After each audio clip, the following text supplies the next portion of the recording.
Why are these colored rocks shaped like hoodoos sitting in the Las Vegas desert? Stick around and we'll show you this unique, Instagram famous, and controversial public art installation called 7 Magic Mountains. This is Magellan, And this is Greyhound. where we make videos about epic road trips, kayaking, hiking, and other outdoor adventures. This video is a part of an epic road trip we took through Southern California, where we visited Malibu, Santa Monica, Death Valley National Park, and more. Located 15 minutes from Las Vegas, 7 Magic Mountains is a public art exhibit by Swiss artist Ugo Rondinone that you can see in the distance while driving on Interstate 15. Because of its popularity and its proximity to Las Vegas, the parking lot is usually full and there's often a crowd of people. The cool thing is there are no admission or parking fees. At the entrance, you'll see a sign explaining the history of the project that opened in 2016. From there, it's a super short, flat walk to the 7 colorfully stacked boulders that reach 30 feet in height.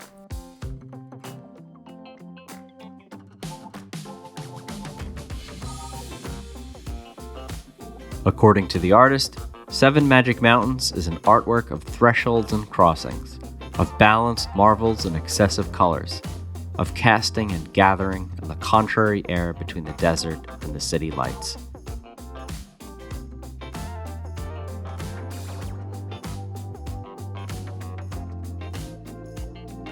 So one of the artist's inspirations are natural forming hoodoos, which we have seen in Bryce Canyon. And we can say with first-hand experience that Bryce is a pretty inspirational place. Check out our video that we'll link above. Tourists behaving badly. There was a sign at the beginning that specifically said, "Don't climb on the artwork." The sign also said, "Don't deface anything," but someone needed to let us all know that Kanye is the GOAT. Is Kanye the GOAT? Let us know in the comments. I'm kidding. Please don't do that. But let us know if you've ever visited here. On the other side of the exhibit, there's some really nice views of the mountains too. And I found this Joshua tree I really like. Be well, everyone. We'll see you on the trails or in the water.